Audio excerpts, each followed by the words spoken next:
Olá, bem-vindos ao canal da Confiance Tech, na seção educacional com foco em finanças. Nesse vídeo, eu vou bater mais um papo com o professor Luiz Guilherme Aboim, dessa vez sobre indicadores econômico-financeiros, múltiplos de mercado, e no final do vídeo ele vai fazer uma ilustração desse assunto com o caso emblemático da Magazine Luiza, que teve uma alta espetacular entre os anos de 2016, 17, 18, 19 e 20, e depois começou a cair em 2021 e caiu muito forte até hoje. A questão é, será que naquele período ali, depois de tantas valorizações da ação, os indicadores e múltiplos poderiam sinalizar e nos permitir antever o que viria pela frente? Vamos ver o que ele vai dizer sobre isso, logo depois da vinheta.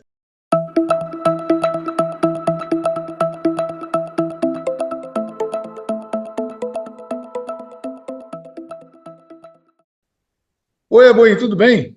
Vamos falar sobre Tudo bom? indicadores de desempenho e múltiplos de mercado? O nosso relatório painel de indicadores, sobre o qual nós temos vários vídeos aqui no canal, sempre nós comentamos sobre os indicadores das empresas, sobre os múltiplos de mercado, e você acha que eles permitem realmente uma leitura interessante quando nós estamos analisando uma determinada empresa? Na realidade, né, Aloysio, a gente tem que olhar para um conjunto de indicadores, né? Então, tem um conjunto importante aí que tem que ser avaliados, né, quando a gente está olhando a questão da empresa, né? Não são apenas os múltiplos, né? Tem outros também que entram aí nessa Tem análise. um elenco, né? E quais são os principais indicadores, então? A gente costuma até falar, né, dos principais pilares da análise fundamentalista, né? E dentro desses pilares, a gente tem um primeiro pilar, que é o pilar da rentabilidade, do crescimento, onde a gente está olhando aí indicadores de rentabilidade, como a rentabilidade do capital investido, que é o ROIC, e a rentabilidade do capital próprio. E outros pilares, como em pilar relacionado ao risco operacional, ao risco financeiro, e aí também entra o quarto e último pilar, o pilar relacionado a preço, relacionado aos múltiplos, né? Que são indicadores que, inclusive, são atualizados diariamente. Mas quais são os cuidados que o analista deve ter quando está observando indicadores de rentabilidade, por exemplo? Por exemplo, eu falei aqui de dois indicadores importantes: ROIC, rentabilidade do capital investido, que é o retorno do ativo operacional, e o ROI, que é a rentabilidade do acionista, né? O retorno do capital próprio. Apertando a tecla SAP aqui, para quem não sabe, né, ROE, ROE, é uma sigla em inglês para Return on Equity, ou seja, rentabilidade sobre o patrimônio ou rentabilidade sobre o capital próprio. Que é o lucro líquido, né, em relação ao patrimônio líquido médio. Esse indicador, que ele é inclusive mais antigo, né, mais utilizado no passado, ele tem hoje um problema, né, não é de hoje, mas hoje fica mais clara essa questão da dificuldade de olhar para esse indicador por conta da existência de ganhos ou perdas não recorrentes. Então, tem empresas que podem estar numa situação até difícil e, por algum motivo, ela gerou um ganho que não vai se repetir. Ela teve um ganho numa ação judicial. Isso joga o resultado líquido lá para cima, aumenta o ROI. No entanto, a situação da empresa não é boa. Ela teve um ganho porque ela vendeu ativos por um valor acima do valor contábil. Esse ganho não é operacional, esse ganho não vai se repetir.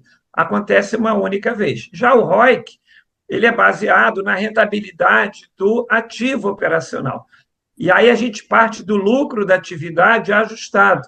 É aquele lucro da atividade recorrente, que não considera nenhum tipo de ganho ou perda não recorrente. Então, esse ROIC, ele acaba sendo mais interessante. Agora, esses indicadores, especialmente o ROIC, a gente compara com as empresas do mesmo setor.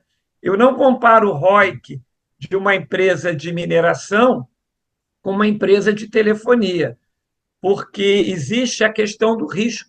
Quanto mais arriscado é o negócio, a tendência é que o retorno médio seja mais elevado.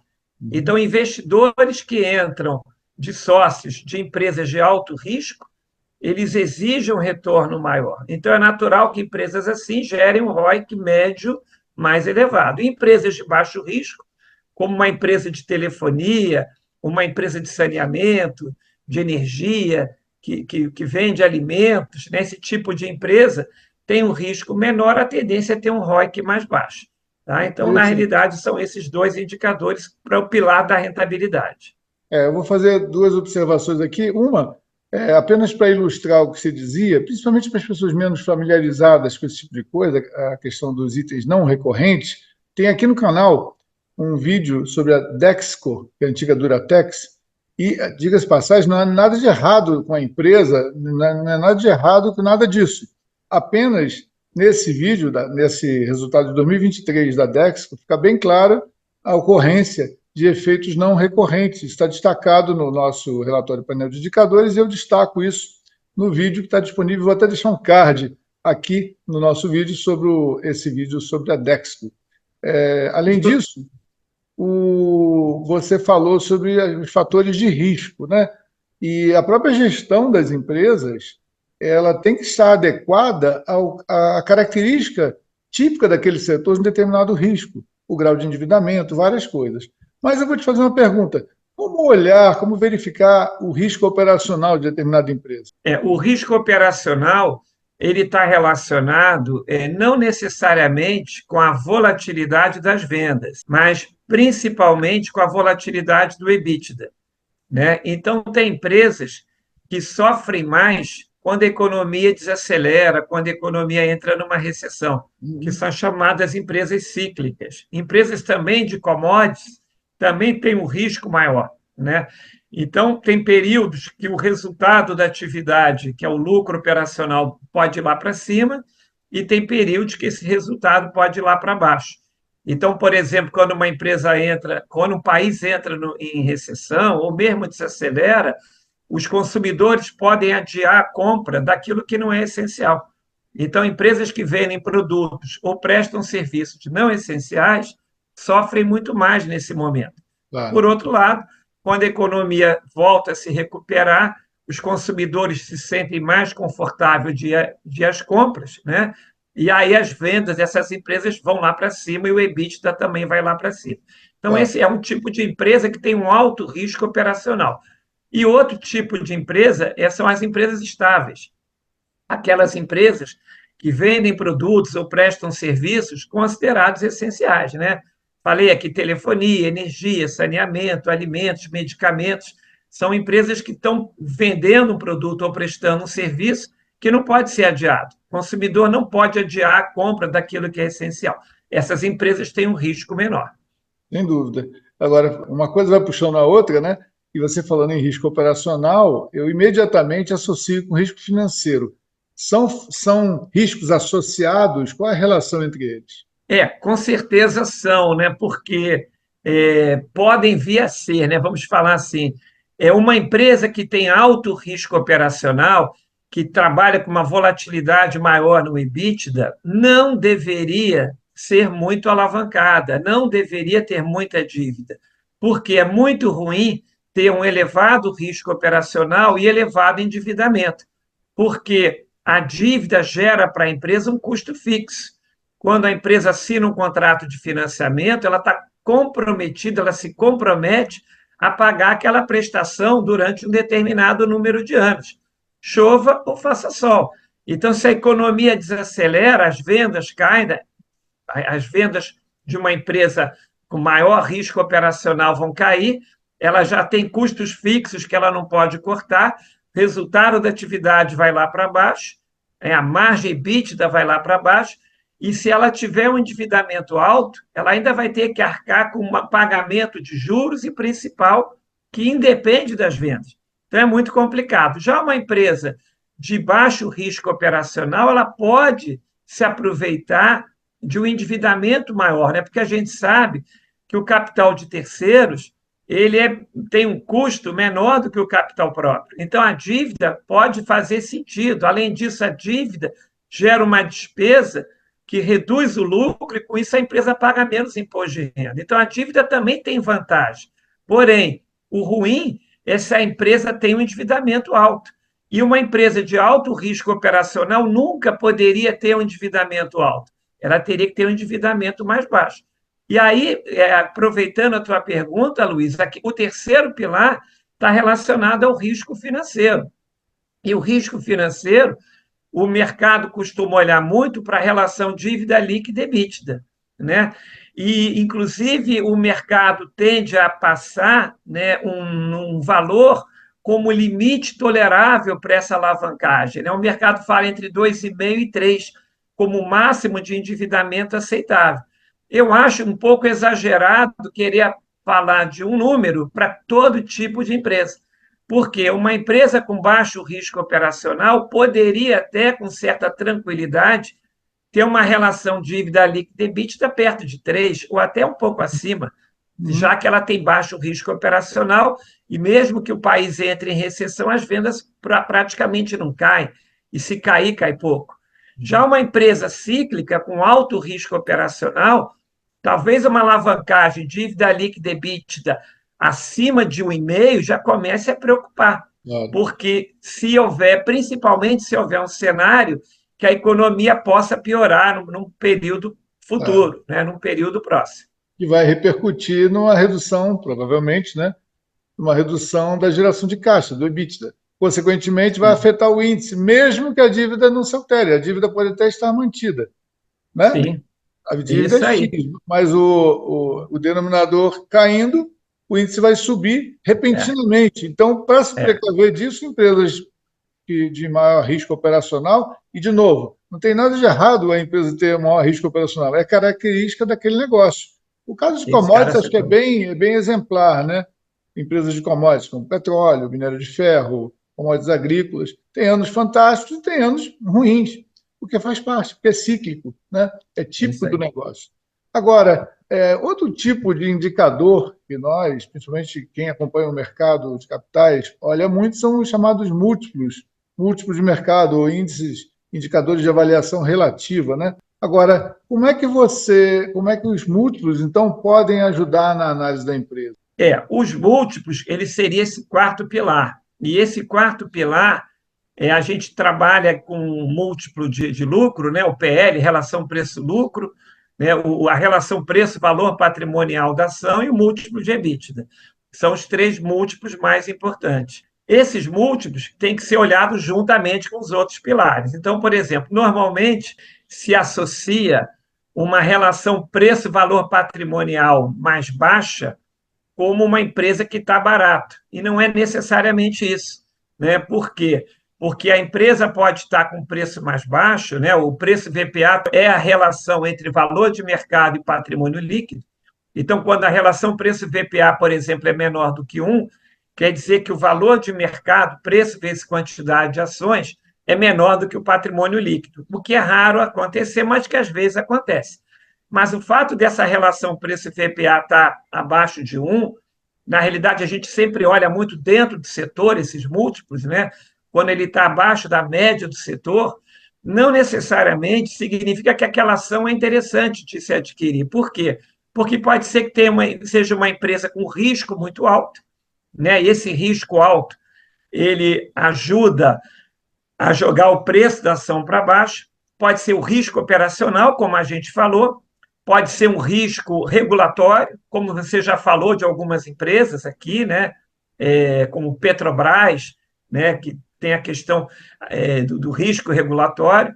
Legal. Pode ser relacionado a um risco financeiro também, ela pode estar muito alavancada e com isso o risco dela aumenta e a tendência do preço é ficar mais baixo por conta disso.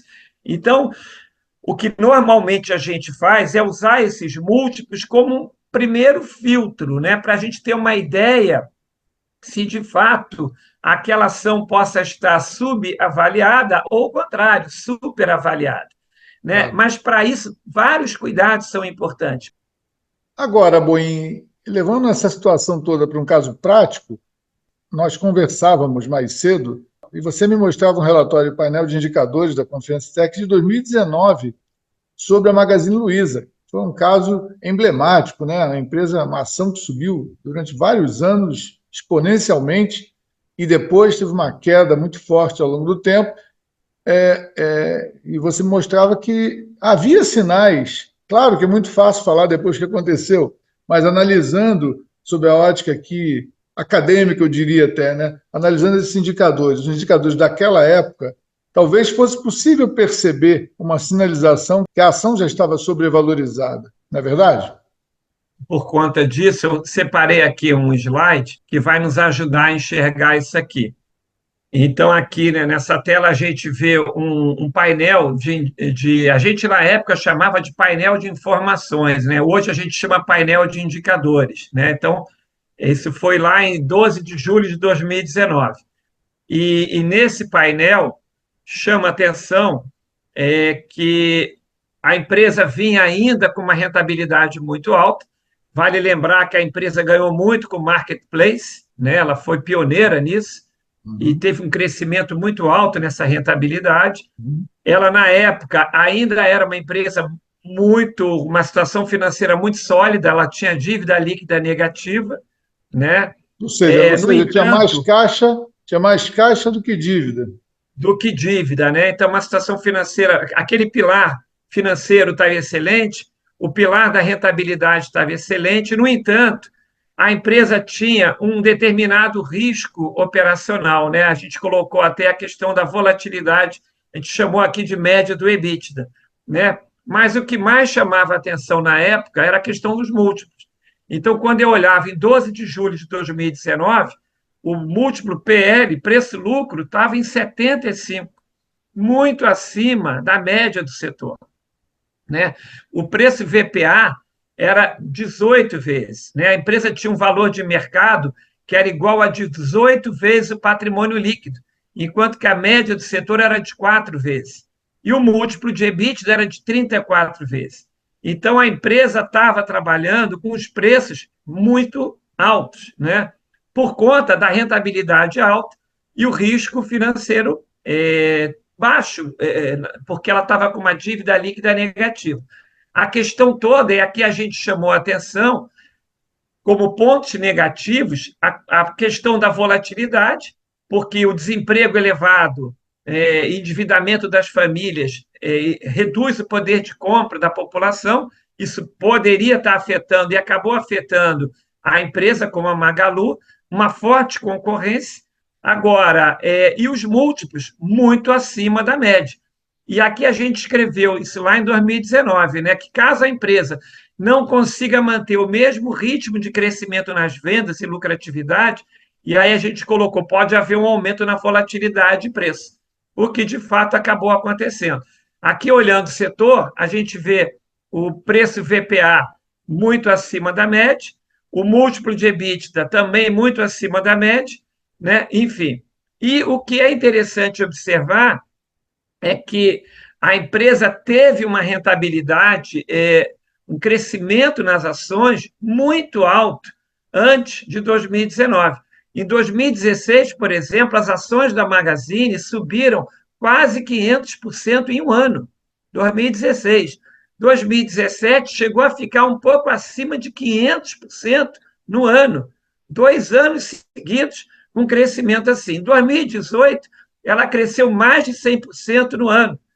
E 2019, né, nesse ano que a gente escreveu aquele relatório, as ações ainda subiram no ano 111%. Né?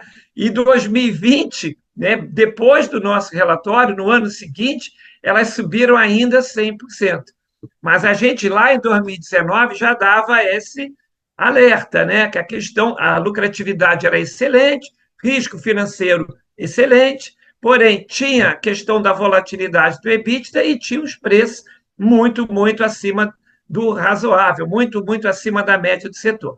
E depois das ações já terem caído, né? E aqui eu estou falando já no relatório da Confiance Tech, um segundo relatório que saiu no final de 2021, já tinha ocorrido uma queda forte das ações nesse ano de 2021, mas a gente continuava apontando que, mesmo depois da queda, isso no final de 2021, os múltiplos ainda estavam muito altos.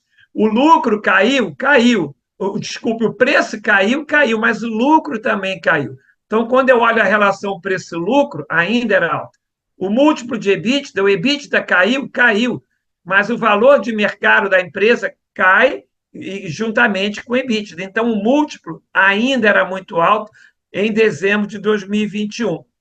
E o preço VPA, que já tinha caído bastante, estava agora em quatro vezes o patrimônio, o valor de mercado, mas era ainda também acima da média do setor, né? Então, no final de 2021, né, a gente já também continuava apontando, mesmo com toda a queda que houve, que os múltiplos continuavam todos eles acima da média, e agora, pior, a rentabilidade da empresa já tinha diminuído bem, já estava em 8% ao ano. E aqui a gente vê que, depois desse período de forte alta, as ações da Magalu não pararam de cair. 2021, aqui nessa página aqui do Fundamentos, caiu 70%, 2022 caiu 60%, 2023, 20%, e nesse ano de 2024, até o dia 26 de março, uma queda aqui de 17%. Quando a gente colocou naquele relatório de 2019, eu coloquei aqui uma linha vermelha para marcar o momento que a gente mandou aquilo, as ações ainda subiram, continuaram subindo, né? Só que depois não parou mais de despencar. Então, nesse caso, os pilares estavam apontando que, de fato, tinha um múltiplo que não era simplesmente acima da média, estavam muito, muito acima da média. E isso era preocupante, já que é uma empresa cíclica que pode vir a ter que se defrontar com uma piora na situação. E a própria questão do marketplace, que ela saiu na frente, muitas outras começaram a entrar também. Então, ela tinha uma vantagem competitiva que não ia durar também tanto tempo. Então, para justificar um preço tão alto como aquele, que estava lá em 2019, 2020, ela teria que ter uma rentabilidade muito forte durante muitos e muitos anos, o que era pouco provável de acontecer. Tá ok? Agora, tem casos, como a gente até viu aqui, que a gente apontou que os múltiplos estavam elevados e continuaram subindo. Foi mais de um ano de alta depois daquele relatório. Mas chegou uma hora que ela não conseguiu mais suportar, né, um preço tão alto, e aí, quando veio a queda na lucratividade da empresa. Né? Então, esse é um exemplo interessante Um para a exemplo gente. muito, muito interessante. E fica bem explicado aí que, para que os múltiplos se configurem tão altos assim, não é impossível. Porém, é fundamental que a empresa tenha realmente uma continuidade de crescimento muito forte nos seus lucros. E ela já vinha de uma fase de crescimento muito forte. Eu acho que, como ilustração, tudo que foi falado aqui no vídeo foi um caso bem interessante, realmente. Te agradeço aí. Eu acho que a gente pode ir terminando o vídeo por aqui, agradecendo a sua participação, agradecendo a atenção de todos. Lembrando a todos para sempre curtir o vídeo, compartilhar com os amigos, se inscrever no canal, tocar no sininho aí para ser avisado de novos vídeos.